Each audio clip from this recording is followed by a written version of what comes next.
د ولس منتخب استازي دې د غصب په مخنیوي کې د ولایتي ادارې له برنامو په کلکه ملاتړ وکړي. دا څرګندونې لغمان والي محمد آصف ننګ نن د ولایتي شورا سره د نوبتي غونډې پر مهال په خپلو پیلیزو خبرو کې وکړي چې د شورا د رئیس محمد رفیع مموزي او د شورا د ټولو استازو ترڅنګ پکې امنیه قومندان پاسوال نبیجان ملاخیل، بهتلام خاروال، د لغمان د ټاکنو خپلواک کمیسیون، کار او ټولنیزو چارو، کرنې او مالدارۍ، پوهنې او د طبیعي پیښو سره د چمتووالي د ادارې رئیسانو پکې شتون درلود. د غونډې په پیل کې لغمان والي محمد آصف ننګ د امنیت، ښې حکومتوالۍ او انکشاف او دغه راز د راتلونکو ټاکنو لپاره د نوملیکنې د پروسې د تذکرو د ویش او په ځینو نورو اړونده موضوعاتو د خلکو له استازو سره د وروستیو پرمختګونو په تړاو معلومات شریک کړل او ترڅنګ یې بهتلام ښاروالۍ ته دنده وسپارله چې د استوګنیزو نمرو د ویش په اړه خپله هغه طرحه او میکانیزم ولایت مقام ته وړاندې کړي چې روڼتیا او عدالت پکې تامین شوی وي او د غصب د مخنیوي سربیره پکې هر مستحق کس ته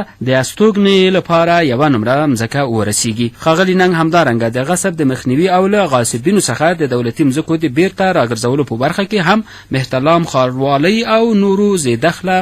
ادارو ته دنده وسپارله چې د غاصبینو د دقیقو مشخصاتو او نوملړ د برابرولو ترڅنګ د غصب د مخنیوي په برخه کې هم خپله طرحه ولایت مقام ته وړاندې کړي. لغمان والي د غصب په مخنیوي کې د ولایتي ادارې له برنامو د ولس د منتخبو استازو په کلک ملاتړ د ټینګار ترڅنګ په دې برخه کې اړونده ادارو څخه وغوښتل څو د غاصبینو د محکمې په خاطر د هغوی د بشپړ نوملړ ترتیب او په رسمي توګه یې ولایت مقام ته واستوي څو د وروستیو اجرااتو په موخه عدلي او قضایي ارګانونو ته واستول شي. په غونډه کې امنیه قومندان پاسوال نبیجان ملاخیل، د ولایت په کچه د نویو امنیتي پلانونو او تدابیرو د ټاکنو کمیسیون استازي په لغمان کې د رای اچونې د مرکزونو، بهتلام ښاروال انجینر نظیف الله الکوزي د استوګنیزو نمرو د قانوني ویش او طرز العمل، د کرنې اوبه لګولو او مالدارۍ رئیس انجینر محمد جمیل خوشحال، د هندوستان د مرسته شویو غنمو د ویش په میکانیزم، د طبیعي پیښو سره د جمتووالي د ادارې رئیس ظهور سیلاب، د داخلي بېځای شویو او د طبیعي پیښو له امله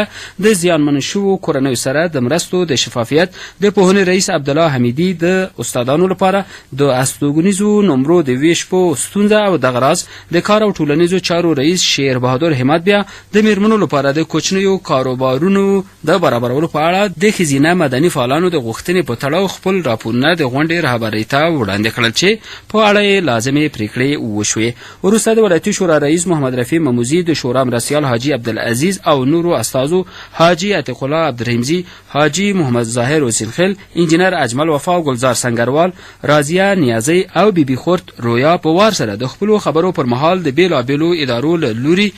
د روانو کارونو په اړه د خوښۍ او ځینو اندېښنو په څرګندولو سربیره لغمان والي ته ډاډ ورکړ چې ولایتي شورا به د خپلې ادارې سره یو ځای د ولسونو د هوساینې لپاره کوچني ګامونه پورته کوي او په هغه ځای کې چې د شورا د استازو مرستې او همکارۍ ته اړتیا وي نو دوی به ترې مخ ونه ګرځوي.